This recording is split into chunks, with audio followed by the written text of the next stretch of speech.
नमस्कार। जय श्री राम। रामायण की बात हो और भरत की चर्चा ना हो तो लगता है जैसे रामायण अभी अधूरा है। आज मैं शाम में अपनी दुकान पे बैठा हुआ था तो एक प्रसंग सुन रहा था, बहुत अच्छा लगा। तो मैंने सोचा क्यों नहीं आप लोगों के साथ भी शेयर करूं। उसी आकांक्षा को पूरा करने के लिए मैं अभी प्रस्तुत हूँ। कहते हैं रामायण में सबसे सबसे महत्वपूर्ण रात यदि कोई थी तो वो राम भगवान और भरत का मिलाप था। क्योंकि लक्ष्मण को बाण लगा, मूर्छित हो गए। पता था वो ठीक हो जाएंगे, भगवान राम जहाँ रहेंगे वहाँ अनिष्ट की शंका करना भी व्यर्थ है। भगवान राम अयोध्या से निकले वो भी महत्वपूर्ण नहीं था, क्योंकि राम तो करुणानिधि परम आज्ञाकारी पुत्र के रूप में जाने जाते हैं, पिता की आज्ञा का अवहेलना करते नहीं। लेकिन यदि भरत के प्रेम में भगवान राम सबसे ज्यादा भरत से ही प्रेम करते थे, यदि उनकी दशा मनोदशा, उनके आदर, उनके सम्मान में यदि वो रघुकुल लौट जाते तो शायद रामायण की कहानी ही नहीं हो पाती। तो सबसे रामायण में महत्वपूर्ण रात्रि यदि कोई है तो मेरे ख्याल से राम और भरत जी का मिलाप है। राम भगवान जब निकले थे तो तमसा नदी के किनारे जब वो नदी को पार कर रहे थे तो नदी का आचमन करने के लिए, पूजा करने के लिए उन्होंने पुरोहित जी से गुजारिश की थी। तो जब भारत खंडे जम्मू द्वीपे भरत खंडे ऐसा वाक्य बोला जाता है संकल्प करने के समय, भरत का नाम सुनते ही भरत का प्रेम कैसा उनके मन में था, वो अंजलि से उनका जल नीचे गिर जाता है और भरत भरत करने लगते हैं। इतना प्रेम करते थे वो अपने भरत से। जब नदी पार करके वो जब जाते हैं जंगल में, चित्रकूट के जंगलों में, तब वन देवी, सभी भगवानों को पता था कि भगवान राम विष्णु के अवतार हैं, तो वन देवी भी एक देवी ही थी, उनको भी पता था भगवान राम विष्णु जी के अवतार हैं। तो उनके सामने आई, बोली भगवान आप हमारे यहाँ आए हैं, बताइए हम आपके लिए क्या करें। वो बोले कि वन देवी, मैं जिस रास्ते से आया हूँ उस रास्ते में जितने भी कांटे हैं कृपया कर आप उनको हटा दें। तो वन देवी बोली ठीक है वो तो हटा दूंगी, लेकिन आप तो चले आए, अब वो हटाऊं या ना हटाऊं उससे क्या फर्क पड़ता है। वो बोले कि मेरा भाई भरत मुझे खोजते खोजते इस जगह तक जरूर आएगा और रास्ते में उसे कांटे लग जाएंगे, इसलिए मैंने सोचा उसे आप हटा दें। तो वन देवी बोली क्या भगवान राम के भाई दशरथ के पुत्र भरत इतने कमजोर हैं कि कांटे से वो कमजोर पड़ जाएंगे, उन्हें परेशानी होगी। भगवान राम बोले नहीं नहीं, वो तो वज्र के समान मजबूत हैं। वो ये सोच के विहल हो जाएगा, यह सोच के परेशान हो जाएगा कि इस रास्ते से मेरे भाई राम, माता सीता गई है, उनके चरणों में, उनके पाँव में ये कांटे चुभ गए, उनको इतना कष्ट होगा, कष्ट हुआ होगा, ये सोच के वो विभल हो जाएगा, परेशान हो जाएगा। इसलिए मैं हटाने की प्रेरणा चाहता हूँ आपसे कि हटा दें। क्योंकि मुझे कांटे लग गए कोई बात नहीं, लेकिन यदि उसके पाँव में कांटे लग गए तो परेशान होके रो रो के बुरा हाल हो जाएगा कि मेरे बड़े भैया के पाँव में भी कांटे लगे होंगे। सोचिए कितना मधुर, कितना मधुर प्यार दोनों भाइयों के बीच में है। भगवान राम भरत से जितना प्रेम करते थे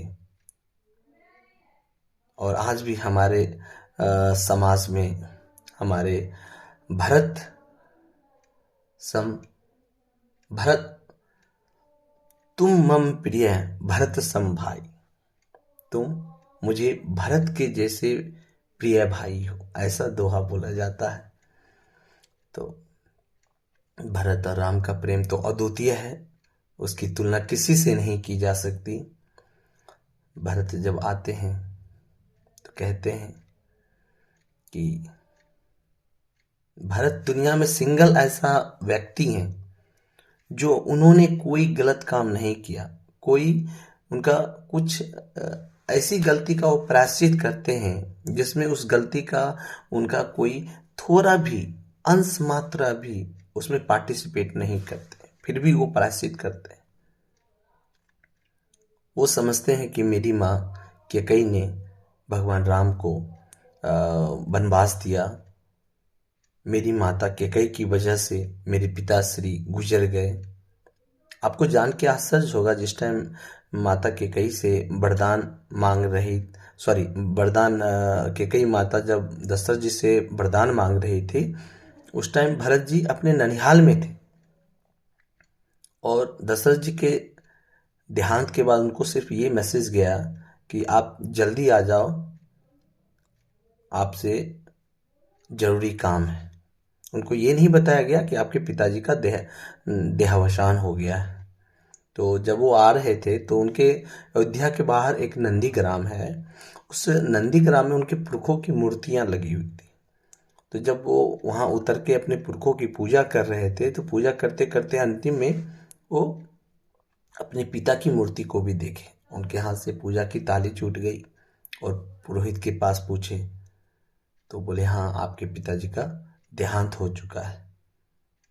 तो देहांत क्यों हुआ? तो राम को वनवास हो गया। तो राम को वनवास क्यों हुआ? तो आपकी माता ने ऐसा उनसे वचन ले लिया था। इसमें भरत जी का कहीं कोई पार्ट नहीं है, लेकिन फिर भी इस गलती के लिए वो खुद को कारण मानते हैं, क्योंकि मेरी माता मेरे कारण ही अयोध्या का राजपाट मेरे लिए मांगी और मेरे ही कारण मेरे पिताजी गुजर गए और मेरे बड़े भैया अयोध्या जैसे शहर को छोड़ के जो राजा बनने वाले थे एक वनवासी के रूप में चले गए। कितना कितना प्रेम है। लोग कहते हैं कि इधर मैं थोड़ा सा धार्मिक हो गया हूँ, आध्यात्मिक हो गया हूँ, लेकिन मुझे लगता है जब हम कोई भी बुक स्टॉल पे जाते हैं अच्छी बुक पढ़ने के लिए, ट्रेन में या बस में या कहीं भी जाते हैं खाली टाइम को टाइम पास करने के लिए, तो atomic of habit, good habit of living things, बहुत सारे लोगों का एक से एक उपन्यासकार का बुक पढ़ते हैं कि अच्छी आदतें क्या हैं। तो हम कहते हैं क्या उन आदतों को जो फॉरेन राइटर्स से जो हम पढ़े, हमारे भारत में रामायण एक ऐसा चीज है, आप उसको पढ़ेंगे, आप जिस क्षेत्र में भाई के साथ कैसा रहें, पत्नी के साथ कैसा रहें, राजनीति कैसे करें। और हाँ, इस पे एक और चीज मैं कहना चाहूंगा, भगवान राम पहले लोकतंत्र के शासक थे। उन्होंने जब वनवास मिला तो पूरी राजा भरत, क्योंकि जब राम वनवास चले गए तो ऑटोमेटिक वही राजा बन गए थे, तो भरत जब निकले थे भगवान राम से मिलने के लिए तो पूरी पलटन लेके चले थे। जनकपुर के राजा जनक जी, फिर उनकी पूरी प्रजा, अयोध्या की प्रजा, अयोध्या के सारे सिपाही, सारी जनता, सारी समाज, सारे मंत्री, सारे लोग वहां से निकल के चले गए थे। तो उन्होंने नीति का साथ दिया, जनमत का साथ नहीं दिया। तो लोग थोड़ी सी समस्या में नीति को भूल जाते हैं और नीति की तरफ चले जाते हैं। तो ये हमें सिखाता है कि हमें किस तरह से जीवन यापन आगे करना चाहिए। तो जरूरी नहीं कि हम फॉरेन कंट्री का राइटर का बुक पढ़ें, हम अपने देश में महाभारत है, गीता सार है, हमारे भारत में रामायण है, इनको पढ़ें। इनसे ज्यादा आपको इंस्पायरेशन किसी से नहीं मिलेगा। अवचेतन मन की शक्ति एक राइटर जोसेफ बर्फी का है, उसको आप पढ़ेंगे, उससे हमको लगता है लाख गुना ज्यादा आपको अनकॉन्शियस माइंड का पावर आपको रामायण में पढ़ के मिल सकता है। नमस्कार। मेरे भी दो राम लक्ष्मण जैसे भाई जरूर हैं, लेकिन मैं भरत जैसा हूं मुझे नहीं पता, शायद हो भी नहीं सकता। नमस्कार। जय श्री राम।